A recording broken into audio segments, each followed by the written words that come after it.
Hey guys, I told you over on the Love in London Instagram account stories to send me your assumptions about London so I could let you know if they are true or false. So let's do it. Sophie Van Gorp 1 says it's very expensive. There were a lot of you that put this assumption in, and in my opinion, yes, that's correct. Compared to most other countries in the world, London and the UK is just expensive in general due to the exchange rate for the British pound, but also because London is one of the most popular cities in the world, so that drives up the prices of everything. Justinian, can't say that, sorry. I'll say sorry many times. I'm not sure if you're saying that because you think you're gonna mess things up, which if that's the case, don't worry about it. You're gonna be totally fine while you're here. But if you're going off the fact that British people are known to say sorry a lot, that's completely true. Even myself, I've really transitioned from like a blunt New Yorker over to being like, oh, sorry to bother you. If you have a second, could you please, to like somebody in the shop, and it's literally their job to be serving me, and I'm like apologizing for interrupting whatever they are or are not doing. Elsa C. Gonzalez says it's dangerous. Honestly, London's not any more dangerous than anywhere else in the world.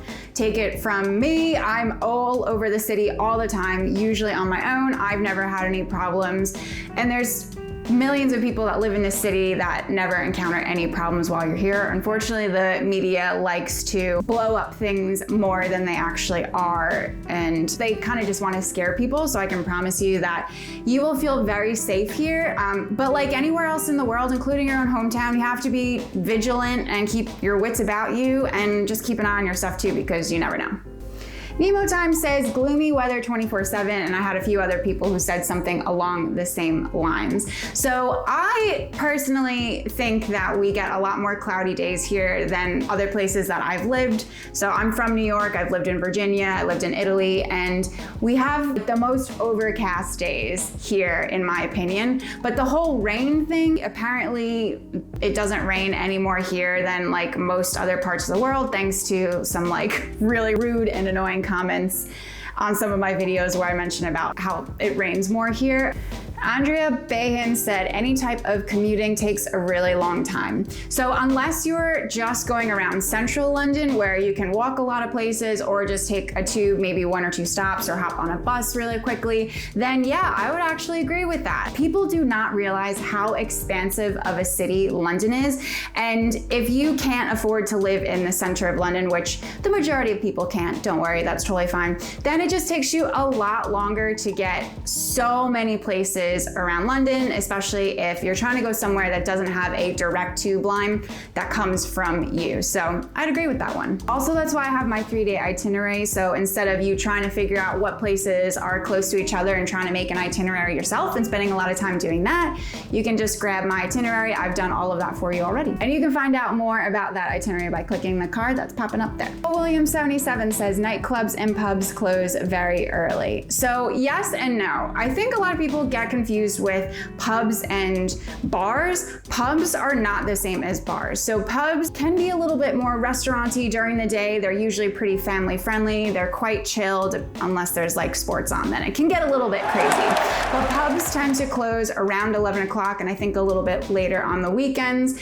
Bars can stay open a lot longer. I think it's around like 2 a.m. they usually have to close. It just depends on the day and stuff like that. But bars are quite different. They're not always open during the day, and it's a lot more cocktail focused and just different. Sometimes they have like dancing and stuff at those. And then of course we have clubs, which clubs, depending on which one you're going to, could have a license to stay open until like 8 a.m. and you'll be in there as people are starting to go to work. Sheriffs99 said it's the coolest and trendiest city. I mean, of course, I think it's cool. It's where I choose to live. I'm not sure if I would say it's the trendiest city. Maybe like New York might have that, and I'm sure there's other cities I've not been to that maybe you might think is trendier than London, but I definitely think it's the coolest. Alradk17 says, you all like yourself a good cup of tea. I've definitely never been to a place before like England where people have so much tea, but Londoners are really into their coffee as well. And we have pretty decent coffee because the Kiwis and the Aussies came over and they finally started to open up some really good independent coffee shops in the last few years. So if you don't want to have tea, you can have yourself a really good cup of coffee too. Veggie Jenna said, it's got everything within easy reach. I think mostly, I mean, the nice part about living in a city is that you can maybe walk to the grocery store and not have to hop in the car, or you can just hop on a tube and find yourself some nice restaurants and bars and things like that, and you don't have to go too far if you don't want to. Emily Claire Sewell said, people are rude and or would lump us into typical American stereotypes seen in the UK media. Okay, so this is an interesting one. First of all, the people are rude thing. I don't think that Londoners are particularly rude. It's just that they are always in a rush, so they're not really like down to have a conversation usually. They just keep to themselves more than we might expect in the US. So just keep that in mind. They're not being rude, and actually a lot of them are super nice and friendly. It's just different here. It's kind of like weird sometimes to just strike up a conversation with a stranger. It just kind of depends on the context. In terms of assuming American stereotypes, I actually think Londoners, they like kind of make jokes about the American stereotype, and to me, because they know like I'm gonna go along with it and I find it humorous and funny or whatever.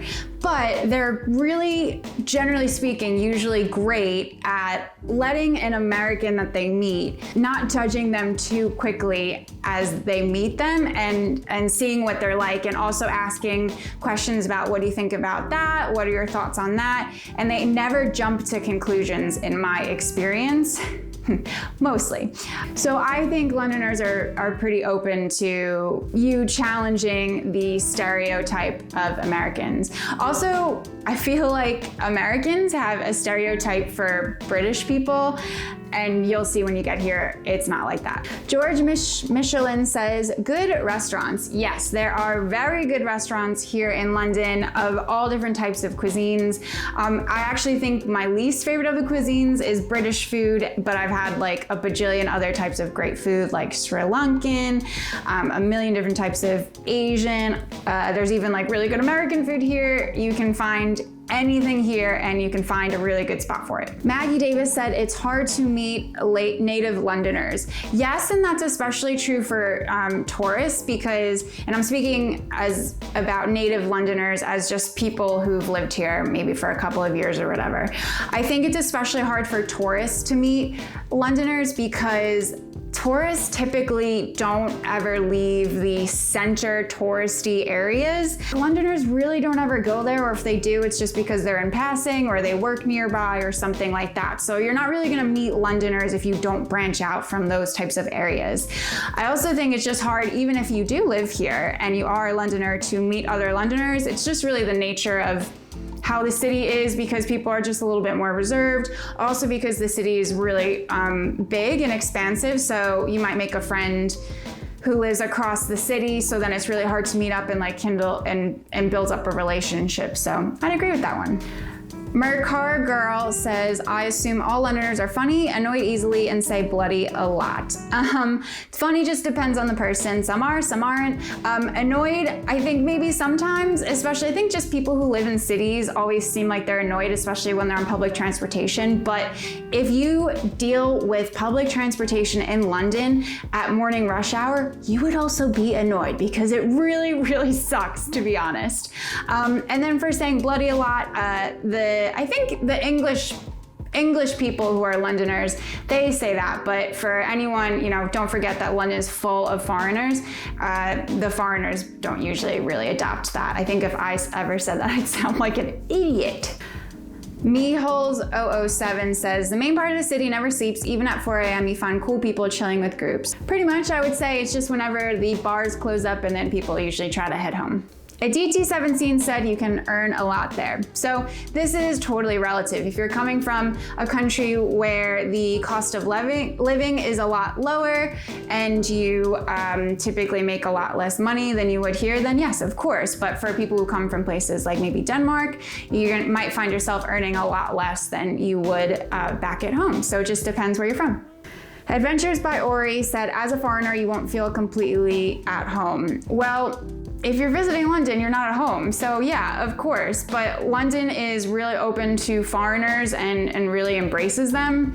And I think if you are talking about moving here, yeah, it's gonna take you a couple of years to feel like you're really at home because you're just not at home and you have to really get into a routine and get to know your surroundings and settle into the place that you're living in for it to really feel like home. Mandeep Gaba says people prefer to say cheers instead of thank you. And for the British, yes, that is correct, but you can of course say thank you. That's completely fine. Thanks to everybody who submitted an assumption. Let me know in the comments which one surprised you the most. And if you want more tips and information for your trip to London, then you can click the box that's popping up right below me for another video.